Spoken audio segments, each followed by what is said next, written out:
Bonjour, je m'appelle Claire Jourdan, je suis chef de clinique en médecine physique et de réadaptation. Vous allez voir sur la diapo suivante, sur la diapo du début du dossier, mon mail. N'hésitez surtout pas à m'envoyer des mails s'il y a des choses qui ne sont pas claires ou si vous avez des questions sur la médecine physique et de réadaptation ou sur le module 4 qui est le module central que je vais traiter. Donc ma conf est un peu multidisciplinaire mais centrée principalement sur les questions qui tournent autour du module 4 ou les questions de rééducation en général. Alors, on va commencer avec le dossier 1. C'est un homme de 35 ans, professeur d'histoire géo, il rentrait du travail en moto, il subit un refus de priorité, il est percuté par une voiture. Le patient casqué, immédiatement amené par les pompiers aux urgences, il a une paraplégie D6 Asia groupe A flasque sur une fracture luxation D5 D6, il n'y a pas d'autres lésions traumatiques, l'hémodynamique est stable. Le patient est traité chirurgicalement par une réduction ostéosynthèse par voie postérieure. La première question, qu'est-ce que ça signifie paraplégie niveau D6 Asia A flasque? La réponse c'était, déjà on va commencer par ce qui est plus simple, le niveau médulaire D6 correspond à la xiphoïde, ici, D6 c'est là, sachant que D4 c'est les mamelons, D10 c'est le nombril, et le niveau médulaire correspond au dernier métamère sain, c'est-à-dire qu'il sent en D6. C'était la deuxième chose à dire. Et donc ça, c'est sur le plan sensitif et sur le plan moteur. On va avoir des abdos atteints, puisqu'ils sont sous-lésionnels. Donc ça, fallait le préciser. Et les muscles intercostaux partiellement respectés. Ensuite, la classification ASIA. ASIA, il faut la connaître, c'est les complications des traumas du rachis. C'est la classification de base de tous les traumas médulaires. ASIA A, c'est complet sensitif, complet moteur. Donc là, ça va être complet sensitif, complet moteur. Asia B, c'est complet moteur, incomplet sensitif, donc on sent en dessous du niveau lésionnel, même de façon en hypoesthésie, même si c'est diminué, on sent sous tous les métamères sous-lésionnels. C, c'est incomplet moteur. D, c'est incomplet moteur, mais la moitié des muscles sont supérieurs à 3, ce qui signifie que c'est des gens qui vont pouvoir marcher, Asia D, et Asia E, c'est récupération complète. Ok, flasque. À l'opposé d'une paraplégie spastique, ça veut dire qu'il n'y aura pas de réflexe, donc il n'y a pas de réflexe sous-lésionnel et aussi pas de réflexe du cône terminal. Quand on parle des réflexes, il faut parler ROT, réflexe ostéotendineux, mais aussi des réflexes du cône terminal, donc réflexe de la queue de cheval. Question suivante, quelles sont les mesures préventives à mettre en place immédiatement ? Donc les réponses étaient principalement sur les complications de décubitus, bien entendu. Alors les complications de décubitus, la première chose à dire, c'est lever précoce, nutrition, hydratation. Ça marche chez tout le monde. Il faut absolument le mettre dès le départ. Nutrition, hydratation suffisante, lever précoce. Apport hypercalorique, hyperprotéique, tout ça, bien sûr, c'est important. Ensuite, donc la peau, prévention d'escarres. Matelas, coussin, posture, soulagement des points d'appui, ça va être celui-là le plus important finalement. Soulagement des points d'appui. Prévention de l'œdème de stase, ça c'est un peu moins important. Ensuite, prévention thromboembolique, donc bas de contention, héparine à dose ISO, sous surveillance bi-hebdomadaire de la numération plaquettaire. Chez les parents en général on met 3 mois et ensuite on arrête. Urinaire, donc chez le paraplégique il va être en globe urinaire au départ, surtout s'il est flasque, il ne va pas avoir de réflexe d'évacuation vésicale. Donc il va falloir le drainer, sinon il se met en globe. Donc drainage urinaire, on commence par une sonde à demeure, ensuite sondage intermittent le plus rapidement possible. La sonde à demeure est trop pourvoyeuse d'infections et de complications urinaires diverses. Donc ensuite c'est sondage intermittent, hétérosondage puis autosondage. Asepsie bien entendu, lors des sondages et des manipulations, éviter les infections nosocomiales. Ensuite, il y a les complications respiratoires, les complications ostéo-articulaires, neuropsychologiques, digestives. Ça, c'est classique dans les complications de décubitus. Vous n'oubliez pas la surveillance. Et puis, la surveillance de la calcémie, puisqu'on peut avoir des hypercalcémies de déminéralisation à la phase aiguë des polytraumatismes, notamment chez les traumas médulaires. Une petite précision sur les para-ostéoarthropathies. C'est des constructions osseuses périarticulaires, notamment autour des hanches, qui se forment chez les traumatismes crâniens, traumas médulaires, anoxie cérébrale principalement, AVC aussi, et qui font des ankyloses complètes des articulations. Et la prévention de ces para-ostéoarthropathies, c'est les anti-inflammatoires non stéroïdiens, l'ibuprofène qu'on peut mettre pendant les 3 premiers mois. Et puis surtout les mobilisations en kinésithérapie. Question suivante. À J10, le patient se plaint d'une dyspnée À l'examen, il a une température un peu élevée, 37,9, une pression artérielle subnormale, une fréquence cardiaque un peu élevée, 95 par seconde, une oxymétrie avec une désaturation à 91% en air ambiant. À l'auscultation, il y a une diminution du murmure vésiculaire en base droite. Quels sont les deux diagnostics que vous évoquez? Donc quand il n'y a pas beaucoup de diagnostics à évoquer, ce qu'il faut privilégier bien sûr c'est ce qui est fréquent et ce qui est grave. Qu'est-ce qui est fréquent et grave chez paraplégique post-traumatique? C'est bien entendu la première chose à penser, c'est l'embolie pulmonaire, c'est la première chose à penser chez le paraplégique. C'est extrêmement fréquent, la première cause de mortalité à la phase aiguë. Et puis la deuxième chose chez les paraplégiques ou tétraplégiques, dans les complications respiratoires, ce d'autant qu'il a une diminution du murmure vésiculaire, ça va être une atélectasie. On aurait pu dire effectivement pneumopathie aussi. Le plus fréquent, ça reste l'atélectasie dans cette situation. Ce d'autant qu'il n'y a pas de fièvre, pas de crépitant, donc il n'y a pas beaucoup d'éléments en faveur d'une pneumopathie. Question suivante, la radio pulmonaire est normale, quel est votre diagnostic, comment le traitez-vous? Donc là, devant une radio normale, on s'oriente vers une embolie pulmonaire. Le traitement, il se fait donc en urgence, on le fait avant de confirmer le diagnostic, donc on commence les anticoagulants à dose curative avant d'avoir confirmé le diagnostic.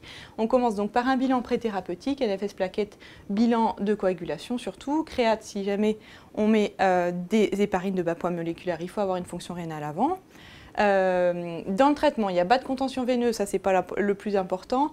Lever précoce après le début de traitement, il ne faut pas oublier que dès qu'on a commencé à le traiter, on peut le lever précoce. Ça, c'est le lever précocement, ça c'est les nouvelles recommandations. Oxygénothérapie puisqu'il désature. Et donc le traitement principal, c'est l'anticoagulation efficace. Donc vous pouvez soit mettre des héparines de bas poids moléculaire, soit de l'Arixtra, le fondaparinux, donc le nouvel anticoagulant. En l'absence d'insuffisance rénale, ça il faut le préciser. Vous mettez un exemple, donc là je vous ai mis un exemple, vous pouvez en trouver un autre, et sous surveillance des plaquettes Silovenox et pas sous Arixtra. On fait un relais précoce par antivitamine K, l'objectif c'est INR entre 2 et 3 et la durée du traitement, ça va être 6 mois, en sachant que maintenant on est à 3 mois quand il n'y a pas la persistance d'un facteur causal, mais là bien sûr le facteur causal il va persister s'il reste paraplégique, donc dans ce cas-là on reste sur 6 mois de traitement et on arrête au bout de 6 mois. Question 5. Après 1 mois, le patient est admis en médecine physique et de réadaptation, il présente toujours une paraplégie D6 ASIA-A, les réflexes sont vifs au membre inférieur avec un signe de Babinski bilatéral, un clonus. Le clonus tricipital, c'est la même chose que la trépidation épileptoïde du pied. Des réflexes en triple flexion. Sur le plan urinaire, il a des fuites d'urine imprévisibles. Donner une explication physiopathologique à cette évolution clinique.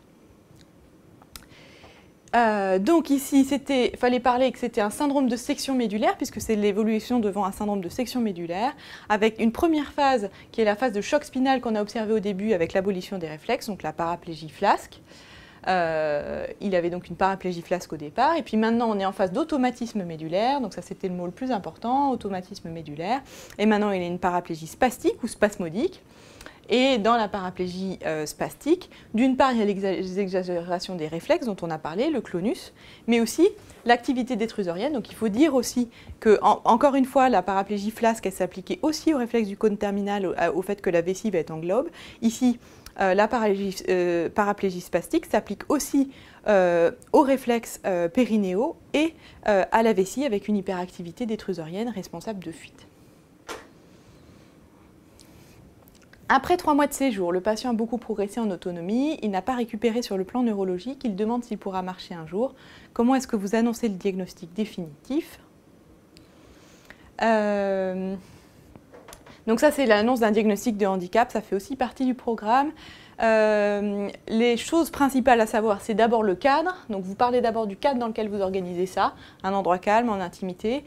Ensuite, quel est le message principal qu'on va donner ici? Les chances de récupération sont minimes, on ne dit pas nul pour laisser une place à un certain espoir, donc plutôt minime. Ça se dit en général après 3 mois, puisque c'est après 3 mois qu'on a quand même une bonne confirmation de l'absence de chances de récupération. Ça dépend des équipes, mais généralement c'est après 3 mois. Et Quelle est la forme? D'abord une phase préambule pour la mise en place des défenses du patient, puis ensuite une annonce claire, intelligible, et ensuite ne pas oublier de laisser du temps pour répondre aux questions et proposer une nouvelle entrevue, un soutien au psychologue.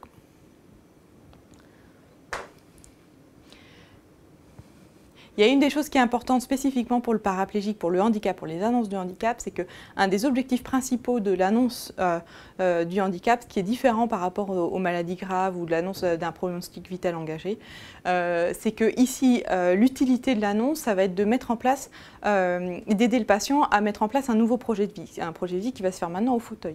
Et donc c'est très important de parler de comment on va construire un projet de vie par rapport au fauteuil. Donc dans les choses à faire ensuite, nouvelle entrevue, tout ce qui est donner des informations positives pour permettre à la personne de rebondir, c'est surtout comment est-ce qu'on construit un projet de vie dans un fauteuil. Comment est-ce qu'on peut travailler en fauteuil, comment est-ce qu'on peut vivre sa vie en fauteuil, comment est-ce qu'on peut construire un couple, une famille, etc. en fauteuil.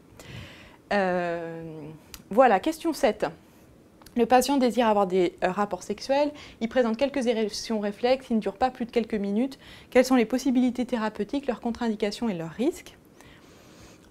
Ici, les réponses, ça va être la même chose que pour les troubles érectiles, quelle que soit leur origine, d'origine vasculaire ou autre.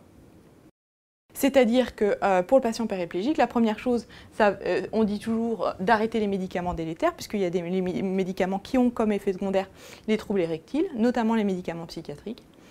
Ensuite, la première intention, c'est les vasodilatateurs péros, comme le Viagra ou le Cialis. Les contre-indications, c'est surtout les associations aux dérivés nitrés et les coronaropathies ou insuffisance cardiaque instable.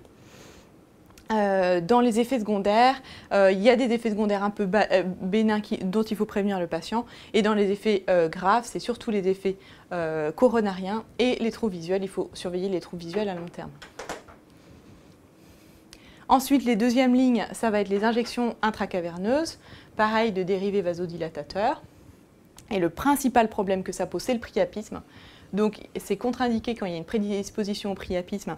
Et l'effet secondaire dont il faut prévenir les patients, c'est le priapisme. Comment est-ce qu'on gère un priapisme? Ensuite, la ligne suivante, qui est beaucoup moins utilisée, c'est le gel urétral, le gel intra-urétral, comme Muse. Ensuite, il y a le système vacuum. Et la dernière chose, c'est le traitement chirurgical, prothèse pénienne. Question 8. Il s'interroge sur la possibilité de reprendre son travail et expliquer le cadre législatif du travail d'une personne handicapée, les aides qui peuvent lui être apportées. Alors, le cadre législatif, la seule chose importante à savoir, c'est que depuis la loi de février 2005 sur l'égalité des chances, toute entreprise de 20 salariés doit employer 6% de travailleurs handicapés. Ça, c'est la chose la principale à savoir. Et ce qu'il faut aussi savoir, c'est que si vous n'employez pas les 6% de personnes handicapées, vous payez une contribution. Cette contribution, on la paye à l'AGFIP, l'Association pour la gestion des fonds d'insertion personnelle des personnes handicapées. Retenez surtout AGFIP. Et c'est bien sûr cette association, cette agence, c'est une agence gouvernementale qui réutilise les fonds pour favoriser l'emploi des personnes handicapées. Donc elle récupère les contributions, elle les réutilise ensuite. Donc ça, c'est sur le plan législatif. Et comment ça se passe en pratique? Dans le handicap, de toute façon, la structure à laquelle il faut s'adresser, quel que soit le problème financier, domicile, professionnel, c'est la MDPH. Donc quand vous ne savez pas, vous dites MDPH. Donc là, c'est Maison départementale des personnes handicapées. On envoie un dossier qui est examiné par la Commission des droits et de l'autonomie des personnes handicapées. Donc ça, c'est la commission qui siège au sein de la MDPH. Je pense que le mot-clé principal, ça reste la MDPH. Qu'est-ce qu'elle fait? La première chose qu'elle fait, premier mot-clé, elle détermine le taux d'invalidité. Il faut avoir 80% pour avoir la plupart des droits. Ensuite, deuxième mot-clé, elle reconnaît la qualité de travailleur handicapé. Ça, c'est très important pour avoir le droit aux formations privilégiées et aux accès aux fameux 6% dont on vient de parler. Donc, la qualité de travailleur handicapé, il faut en parler.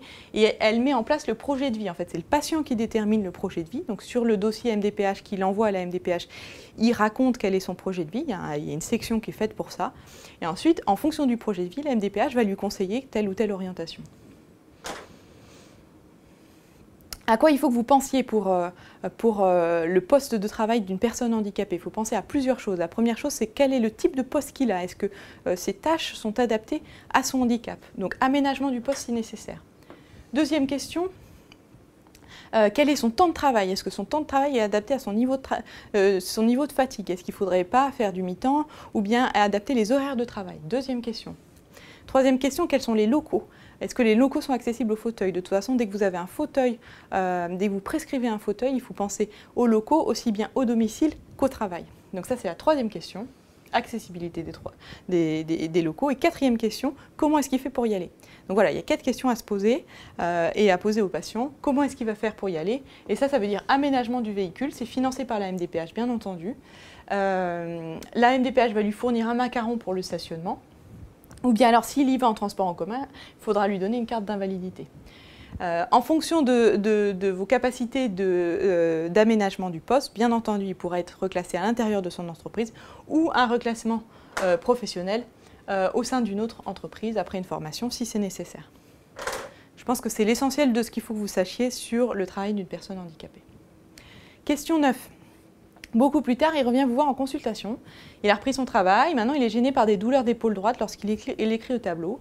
Et à l'examen, qu'est-ce que vous trouvez? Des amplitudes articulaires passives, actives, normales, pas d'amyotrophie, une manœuvre de Job douloureuse, sans déficit à droite, un test de Yokum et de Hawkins positif à droite, négatif à gauche, tout se passe à droite. L'examen neurologique est pareil. Quel est votre diagnostic? Qu'est-ce que vous faites comme examen complémentaire et quel traitement proposez-vous? Je vous en parle parce que les pathologies d'épaule sont extrêmement fréquentes chez le paraplégique à cause de l'utilisation du fauteuil et aussi du port du fauteuil. Quand il va dans la voiture, on porte le fauteuil pour le mettre sur la place à côté et ça fait très mal aux épaules. Donc là, le diagnostic, c'était une tendinite du sus épineux à cause du test de Job qui est positif, avec un conflit sous-acromial qu'il faut préciser puisqu'il a un test de Yokum qui est positif. Quels sont les examens? En première intention, les recommandations sont assez claires, c'est les radiographies. On fait des épaules bilatérales et comparatives, il faut faire les deux.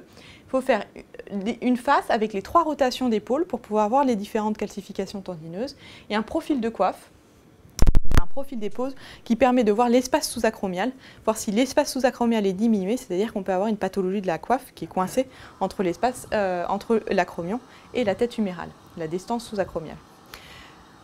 En deuxième intention, mais ça peut être fait très rapidement quand on veut faire le diagnostic, c'est l'échographie de coiffe qui va mettre en évidence les lésions du tendon. Donc les 2 examens qu'on fait, c'est radio-écho. Et puis dans le traitement, les premières choses à faire, c'est antalgique, palier 1, palier 2, anti-inflammatoire, et si ça ne suffit pas, infiltration. Traitement local, donc, infiltration sous-acromiale, de dérivés cortisoniques. Vous prévisez toujours en l'absence de contre-indication, surveillant les effets secondaires, puisque quand même c'est des infiltrations de corticoïdes que vous faites. Et puis en kinésithérapie, maintien des amplitudes articulaires, renforcement des muscles rotateurs de la scapulo-humérale. Ça, c'est les seules choses qui sont pour l'instant recommandées. Le reste n'a pas vraiment fait la preuve de son efficacité. Voilà, alors les items que j'ai abordés, c'était assez vaste puisqu'on a essayé de faire un dossier un peu transversal, relations médecin-malade, évaluation clinique d'un handicap, toutes les conséquences d'un handicap, notamment social, complications de l'immobilité du décubitus, les techniques de rééducation-réadaptation, embolie pulmonaire, déficit neurologique récent, gravité et complications précoces chez un traumatisé du rachis, lésions périarticulaires et ligamentaires du genou, de la cheville et de l'épaule et troubles de l'érection.